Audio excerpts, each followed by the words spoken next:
Election आते ही एक बार फिर सियासी वफादारियां बदलने का मौसम आ गया। माजी के सियासी कायदीन को खैराबाद कहकर नए सियासी कायद तलाश करने की इस रिवायत पर अरकान पार्लियामेंट क्या कहते हैं, बता रहे हैं अब्दुल्ला मोमन अपनी इस रिपोर्ट में।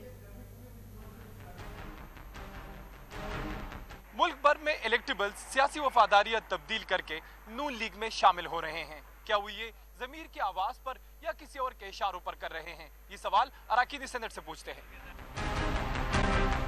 साइंस जो है वो पहले भी मुस्लिम लीग नून के ऊपर अप्लाई होती थी और अभी दोबारा भी हो रही है। और ये बात आप ध्यान में रखें कि जो इलेक्टेबल आ रहे हैं, बहुत सारे इलेक्टेबल आ सकते हैं मुस्लिम लीग नून के अंदर, हम उसका 5% भी नहीं लेते।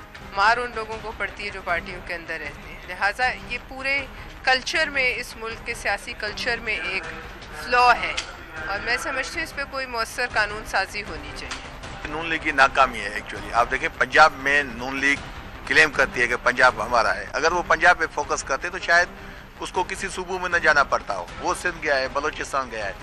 मैं तो ये समझता हूँ कि शेर को कहीं भी जगह नहीं मिल रही है। नून लीग के अरकान सेनेट का मानना है कि इलेक्टेबल्स अपनी मर्जी से सियासी वफादारियां तब्दील करके नून लीग में शामिल हो रहे हैं, जबकि दीगर जमातों से ताल्लुक रखने वाले अरकान सेनेट का मानना है कि इलेक्टेबल्स किसी के इशारों पर नून लीग में शामिल हो रहे हैं। कैमरामैन मसूद शाहिद के साथ Abdullah Momand, Dawn News, parliament house, Islamabad.